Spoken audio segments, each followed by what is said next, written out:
क्या हाल है बच्चों। मैं रोहित कुमार, स्वागत है आपके अपने YouTube चैनल ZTI क्लासेस में। बच्चों, आज का जो वीडियो होने वाला है वो हमारे अतीत बीते हुए कल के बारे में होने वाला है। आज उस विषय पर चर्चा किया जाएगा जिससे कुछ ऐसे बच्चे हैं जिन्हें रूबरू नहीं करवाया गया है। हाँ, आज मैं बात करूंगा भारत का सबसे बड़ा और सबसे प्राचीनतम सभ्यता हड़प्पा सभ्यता के बारे में। आज उस सभ्यता के बारे में जितने भी प्रश्न पूछे जाते हैं वो सारे प्रश्न को हल करवाया जाएगा।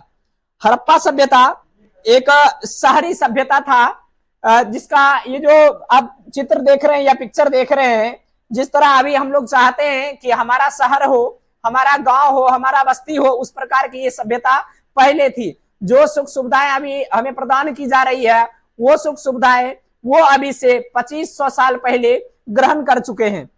तो चलिए बिना देर किए शुरू करते हैं। आज का जो मुख्य टॉपिक होगा वो हड़प्पा सभ्यता। कहा जाता है इस सभ्यता का जो विकास है वो लगभग 2500 साल पहले, कितने वर्ष पहले, 2500 साल पहले किया गया था। इस सभ्यता का जो काल था, कहा जाता है इस सभ्यता का जो काल है वो 2500 ईसा पूर्व से 1750 ईसा पूर्व तक है। मतलब इसका जो विकास हुआ था वो 2500 ईसा पूर्व पहले हुआ था और इसकी जो विनाश हुई थी वो 1750 ईस्वी में हुई थी। लेकिन कुछ किताब में ऐसा बताया गया है कि इसकी उत्पत्ति जो है वो 2400 ईसा पूर्व में हुआ था और इसकी जो समाप्ति है वो 1700 ईसा पूर्व में हुई थी। किसी भी वस्तु का जो आयु या काल निर्धारित किया जाता है वह C14 विधि या रेडियो कार्बन 14 विधि से किया जाता है। तो यह जो सभ्यता का काल का जो अनुमान लगाया गया है वह C14 विधि से ही लगाया गया, मतलब कार्बन 14 पद्धति से ही लगाया गया। यह जो टॉपिक है वो 11th 12th वाले बच्चे हैं, आर्ट्स वाले, उनके लिए है। क्लास 6 वाले बच्चे हैं उनके लिए है। और जो बच्चे बिहार पुलिस हो, बिहार दरोगा हो या अन्य कॉम्पिटिटिव एग्जाम का तैयारी करते हैं उन सभी बच्चों के लिए आज का टॉपिक महत्वपूर्ण होने वाला है, क्योंकि इससे बहुत ऐसे प्रश्न हैं जो पूछे जाते हैं और बच्चों को पता नहीं रहता है। तो ये जो हड़प्पा सभ्यता है इसे सिंधु घाटी सभ्यता कहा जाता है। सिंधु घाटी सभ्यता को ही हड़प्पा सभ्यता कहा जाता है क्योंकि सिंधु घाटी सभ्यता में एक नगर था जिसे हड़प्पा के नाम से जाना गया और पहली खुदाई उसकी की गई थी, इसलिए सिंधु घाटी सभ्यता को हड़प्पा सभ्यता कहा जाता है।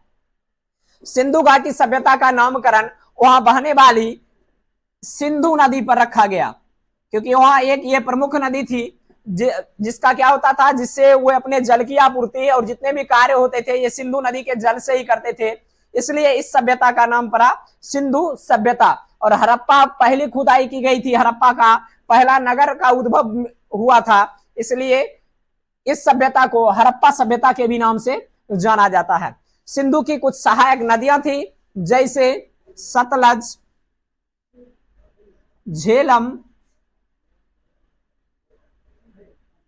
चिनाब, रावी, ये इनकी मुख्य सहायक नदियां थी जो इनसे क्या होती थी, निकलती थी, फिर अन्य जगहों पर जाकर इनसे मिल जाती थी। तो ये इनकी सहायक नदियां, सिंधु की सहायक नदी कौन कौन, झेलम, चिनाब, सतलज, रावी, ये इनकी सहायक नदी। और इस सभ्यता मतलब हड़प्पा सभ्यता, सिंधु घाटी सभ्यता का विकास 2500 ईसा पूर्व में हुआ था और इसका जो विनाश है 1750 ईसा पूर्व में हुआ था। कहा जाता है यहाँ के लोगों को जब हमारे देश में अंग्रेज का शासन काल चल रहा था तब मतलब अंग्रेजों को पता लगता है, लोग वहां के लोगों के द्वारा बताया जाता है कि हड़प्पा, मतलब तब तो जगह का नाम पता नहीं था, उन्होंने बताया कि कुछ ग्राम ऐसे हैं, गांव ऐसे हैं जहाँ के लोगों को अगर घर बनाना होता है तो घर बनाने के लिए वो क्या करते हैं, जमीन की खुदाई करते हैं और खुदाई करने के बाद उन्हें ईंट की प्राप्ति होती है और उस ईंट से वो क्या करते हैं, घर का निर्माण करते हैं। ऐसा वहां के ग्रामीणों के द्वारा अंग्रेजों को बताया गया। वो जानकारी चार्ल्स मेसन को दिया गया। चार्ल्स मेसन को जब ये पता चलता है कि वहां के नागरिक मिट्टी खुदाई करने के बाद ईंट की प्राप्ति कर घर बनाते हैं तो वो देखने के लिए, वहां का सर्वेक्षण करने के लिए कनिंघम को भेजते हैं। कनिंघम जाकर उस स्थान का सर्वेक्षण करते हैं कि ये जो जानकारी ग्रामीणों के द्वारा दिया गया है यह सही है, गलत है।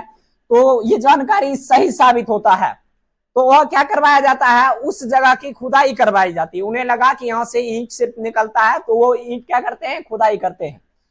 ये जो कनिंघम है, इन्हें पुरातत्व का पिता कहा जाता है।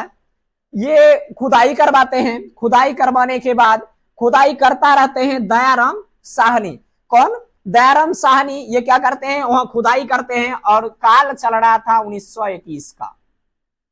मतलब 1921 ईस्वी में बताए गए स्थान पर इनके सर्वेक्षण में, कनिंघम के सर्वेक्षण में चार्ल्स मेसन जो उनको भेजे थे, वो क्या करते हैं, वहां खुदाई करते हैं 1921 में। खुदाई करने के बाद जैसे जैसे जमीन को खोदा गया, वैसे वैसे और जो है नगर जैसे, ग्राम जैसे एक संरचना धरती के नीचे मिलता गया। तब उस जगह का जो नामकरण जॉन मार्शल के द्वारा किया गया, और उस जगह का नाम रखा गया हड़प्पा। इस प्रकार हड़प्पा जो है, इसका नामकरण किया गया और इसका विकास हुआ।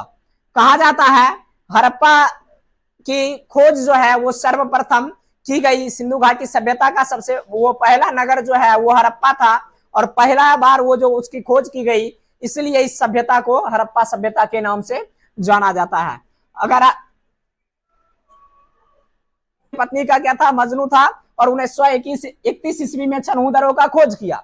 अब देखिए, ये शादीशुदा है और अपने जो पत्नी है उसका प्रिय भक्त है, तो ये क्या करता है, अपने पत्नी के लिए लाता है मेकअप का सामान। मेकअप का सामान, पाउडर हो गया, लिपस्टिक हो गया, और भी अन्य होते हैं। ये गधा सब हमरा हंसा।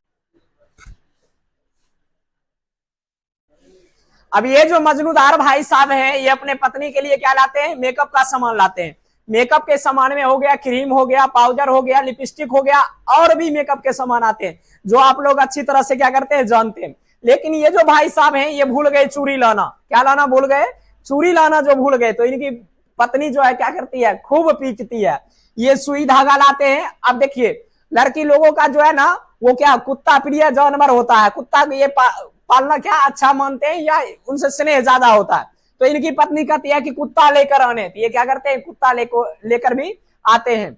याद रखिएगा, मजनूदार क्या क्या लाए थे, याद रखने के लिए मजनूदार, इसे नाम था क्या, गोपाल मजूमदार। मेकअप का सामान लाते हैं लेकिन चूड़ी भूल जाते हैं। फिर क्या, पत्नी सुई धागा ला देते हैं और कुत्ता। तो ये सब का साक्ष्य कहाँ मिला, तो चनहूदरों में मिला। इसका ये जो पॉइंट है वो अहम है, क्योंकि आपसे जब पूछा जाएगा हड़प्पा सभ्यता का कौन सा ऐसा स्थल था जिसे घेराबंदी नहीं किया गया था, किलाबंदी नहीं किया गया था, तो ये चनहूदर जो है, इसका घेराबंदी या किलाबंदी नहीं किया गया था। नहीं तो पूरे सिंधु घाटी सभ्यता को क्या किया गया था, एक किला के रूप में घेरा गया था, ताकि कोई भी आसपास का जो शासक होगा उस पर आक्रमण, या बाहरी कोई लोग उस पर आक्रमण नहीं करे। लेकिन ये जो चनहूदरों है, यहाँ क्या किया गया था, घेराबंदी नहीं किया गया था। चनहूदरों का खोज गोपाल मजूमदार के द्वारा किया गया था। ये वर्तमान पाकिस्तान में है। चलिए अगला देखते हैं। अगला है रोपर। क्या है, रोपर, और ये पंजाब में है। कहाँ है, पंजाब में, और ये सतलज नदी के क्या है, किनारे बसा हुआ है। इसका जो खोज है यज्ञदत्त शर्मा के द्वारा किया जाता है 1953 से 1956 ईस्वी में। कब किया जाता है, 1953 से 1956 में यज्ञदत्त शर्मा के द्वारा किया जाता है। ये जो है जानवरों से ज्यादा क्या रखते हैं, लगाव रखते हैं। ये कहते हैं ठीक है बउआ, ये कहते हैं ऐसा नहीं है, ये मतलब इसका अवशेष के बारे में हम बता रहे हैं। ये कहते हैं कि जब भी ये मरे तो इनके साथ इनका जो भी पालतू जानवर है, इनको साथ में क्या किया जाए, दफना दिया जाए। तो मतलब क्या, यहाँ क्या मिला था, आदमी के साथ जानवर का लाश। मतलब जब भी कोई मालिक मरता था तो उसका जो जानवर होता था, रोपर में जानवर के साथ, मतलब लाश के साथ जानवर को जिंदा दफना दिया जाता था। मतलब अगर मालिक गया, कह दिया जाता था बउआ अगर मालिक गया तो तुम भी जाओ, क्योंकि अगर जानवर जिसको जो पाला जाता है, जो पालते हैं, तो मतलब मालिक ही पालता है। मालिक मर गया फिर पालेगा कौन, तो मतलब उसको साथ ही कर दिया जाता था, दफना दिया जाता था। तो ऐसा कहाँ मिला, ये रोपर में मिला था कि आदमी के साथ जानवर की लाश को रखा जाता था, दफनाया जाता था। अब देखेंगे अगले हड़प्पा सभ्यता के प्रमुख स्थल के बारे में। तो अगले हड़प्पा सभ्यता का प्रमुख स्थल जो है वो कालीबंगा है। सिंधु घाटी सभ्यता का अगला स्थल है वो कालीबंगा है। कालीबंगा अभी वर्तमान राजस्थान में है, और ये घग्गर नदी के किनारे क्या है, बसा है। आपसे अगर पूछा जाए कि कालीबंगा या कालीबंगन कहाँ है, तो वो राजस्थान में है और किस नदी के किनारे बसा है, तो घग्गर नदी के किनारे बसा है। अब देखिए इसका खोज जो है बीबी के लाल और बी के थापर ने किया था 1953 ईस्वी में। किसके लाल? बीबी के लाल। लगता है ये मजनूदार के जैसे ये भी बीबी के क्या है, प्रिय भक्त हैं। तो चलिए ये क्या क्या लाते हैं अपने बीबी के लिए। वो लाए थे मेकअप के सामान, बउआ भूल गए थे, वो क्या? चूड़ी। इनको पता है कि चूड़ी ना लाने के बाद क्या हुआ था, मारपीट हुआ था, मारा गया था मजनूदार भाई साहब को। तो इन्हें भी मार लगेगी, तो ये क्या क्या लाए हैं? सबसे पहले इन्होंने लाया चूड़ी। मतलब चूड़ी का साक्ष्य कहां से मिला? कालीबंगा से। अब देखो महिलाएं हैं, तो महिलाओं को चित्र बनाने का क्या होता है, ज्यादा शौक होता है। तो ये अलंकृत ईंट, मतलब रंगे ईंट बनाए, रंग कर, चित्र बनाकर। महिला लोग पूजा पाठ पर क्या करती है, अधिक विश्वास रखती है। तो यहाँ यज्ञ का साक्ष्य मिला है, मतलब अग्नि कुंड मिले हैं। ये जो बीबी के लाल हैं वो क्या करते थे, खेती करते थे, खेत जोता करते थे। तो जोतेंगे किससे? तो हल से जोतेंगे। और जो खेत में फसल उगेगा उसको लाने के लिए इन लोगों के पास घोड़ा था, मतलब यहाँ घोड़ा का अस्थि मिला है। तो अब त्रिक के सहायता से क्या कर सकते हैं, याद कर सकते हैं कि बीबी का लाल, जो बीबी का क्या था, प्रिय भक्त था, पत्नी का भक्त था, अपने पत्नी के लिए चूड़ी लाया, यज्ञ का सामान लाया। इसकी पत्नी जो है वो रंग बिरंगे ईंटों को बनाती थी, ये हल चलाते थे, खेती करते थे। इनके पास क्या था, घोड़ा था, मतलब घोड़ा का अस्थि मिला। तो इस प्रकार आप क्या कर सकते हैं, याद कर सकते हैं। ये सारा साक्ष्य अवशेष जो है वो कालीबंगा में मिला, और कालीबंगा या कालीबंगन एक ही है। और इसके जो खोजकर्ता थे वो बीबी के लाल और बी के थापर थे। इन्होंने 1953 में इसकी खोज की थी। और ये कहाँ है? राजस्थान के घग्गर नदी के तट पर है। अगला है वनवाली। हाँ, वनवाली अगला है। और अगला ये जो वनवाली है वो हरियाणा में है। हरियाणा नाम सुनते ही याद आती है कौन? सपना चौधरी। कौन याद आती है?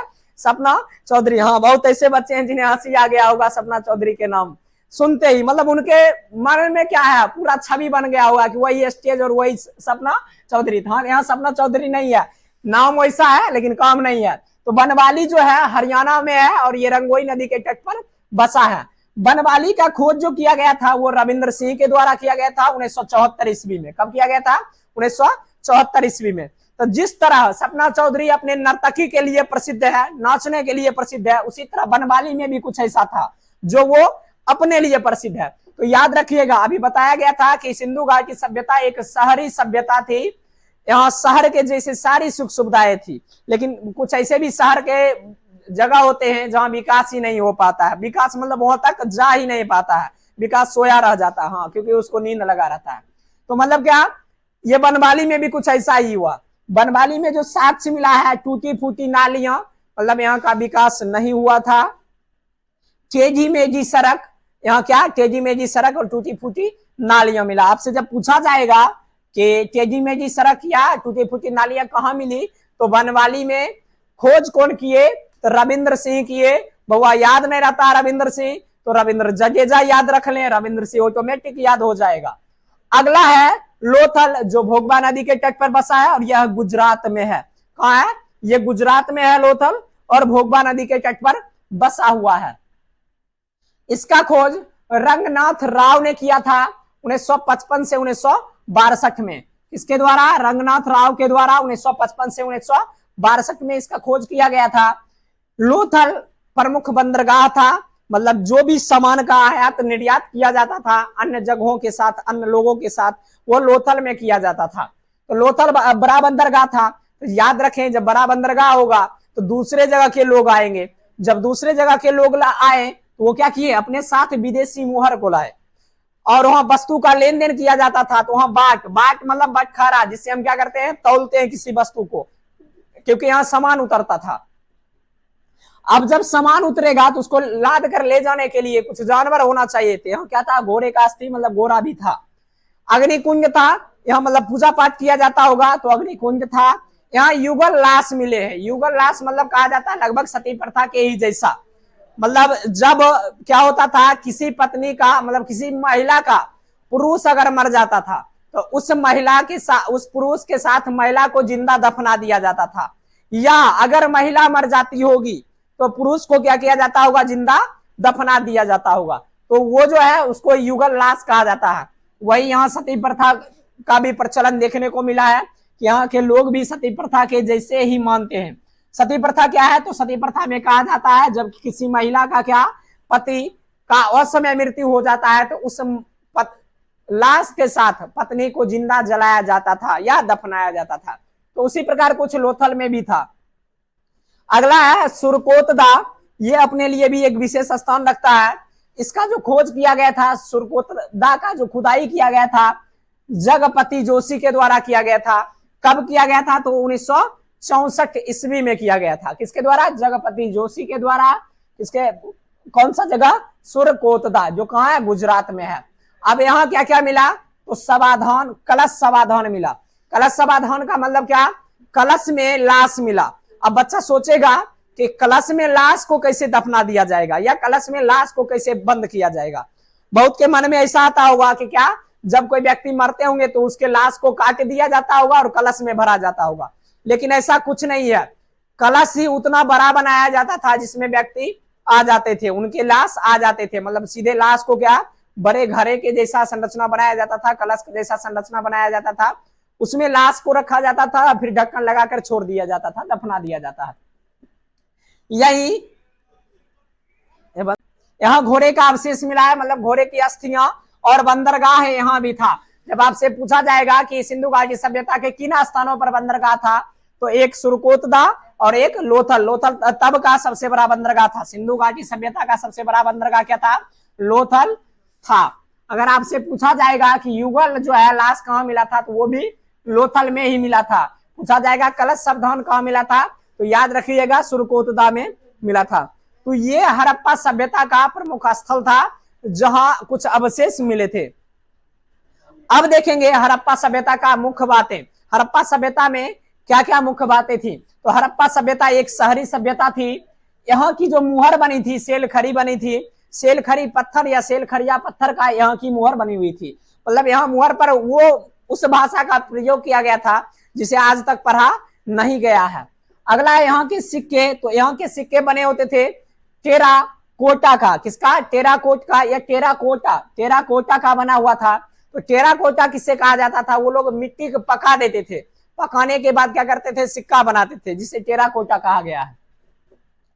यहाँ की जो लिपि है वो भाव चित्रात्मक है। मतलब जब हड़प्पा सभ्यता की खुदाई की गई थी, सिंधु घाटी सभ्यता की, तो वहां देखा गया कि ये लोग चित्र बनाते थे।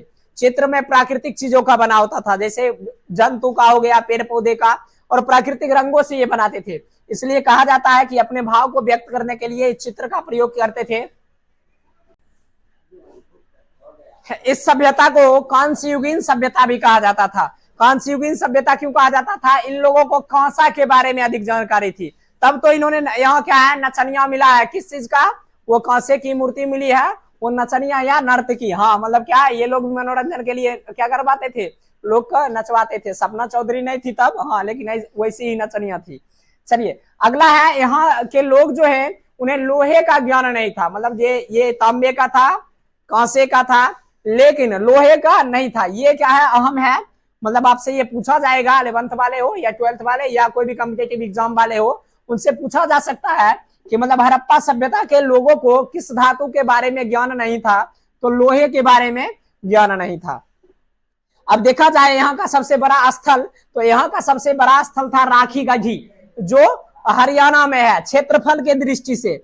और यहाँ सबसे बड़ा शहर देखा जाए तो वो है मोहनजोदड़ो। मोहनजोदड़ो सिंधु घाटी सभ्यता का सबसे बड़ा शहर और राखी गढ़ी सिंधु घाटी सभ्यता का सबसे बड़ा नगर, मतलब स्थल, नगर नहीं।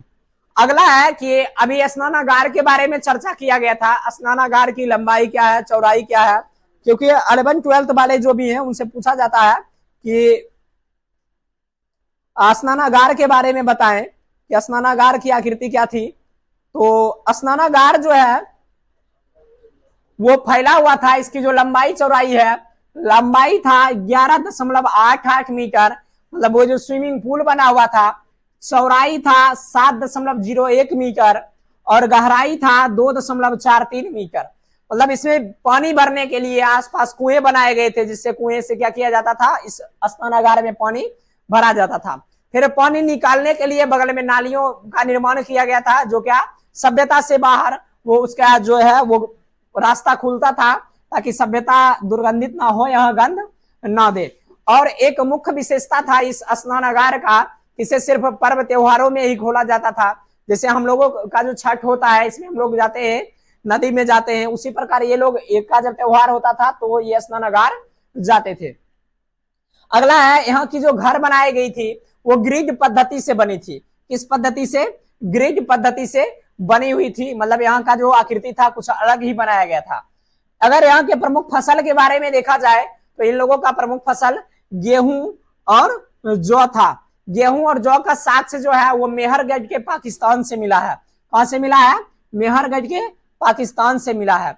और यहाँ चावल भी यहाँ का प्रमुख खाद्यान्न फसल था या फसल था। तो ये रंगपुर के लोथल में मिला है। कहां मिला है? रंगपुर के लोथल में मिला है। अगर आपसे पूछा जाए कि गेहूं का साक्ष्य कहां मिला तो मेहरगढ़ पाकिस्तान, और चावल का पूछा जाए तो रंगपुर लोथल में मिला था। आगे कुछ ट्रिक है जो अभी आप लोगों को बताया गया था शुरू में कि कौन सा नगर जो है किस नदी के किनारे बसा है। तो आप क्या याद कर ले, लोभी मौसी का हरा कंघा रमा ने ले लिया और वो रोष में आकर, मतलब कौन? ये लोभी मौसी जो है वो रोष में आकर क्या करती है? उसे बस से कुचल देती है। तब ये ट्रिक काम कैसे करेगा तो देख लीजिए। लोभी, लौ से लोथल और भौ से भोगबा, मतलब लोभी कौन? ये लोथल किस नदी के किनारे? भोगबा नदी के किनारे। फिर मौसी, मौ से मौसी और स्व से सिंधु, तो मौ से यह देखिए क्या मोहनजोदड़ो और स्व से सिंधु। अगला है हरा कंघा लिया, तो हरा, हो से हरप्पा, रो से रावी। फिर क्या? कंघा लिया, तो क से कालीबंगा और घ से घग्घर। फिर किसने लिया? तो रमा लिया, रो से रंगपुर और मो से मादर।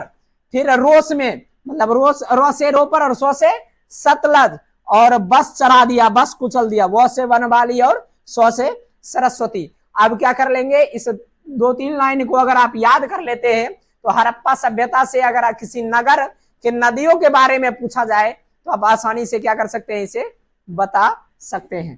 तो आज का जो क्लास होता है ये हड़प्पा सभ्यता का समाप्त होता है। फिर मिलेंगे हम अगले वीडियो के साथ।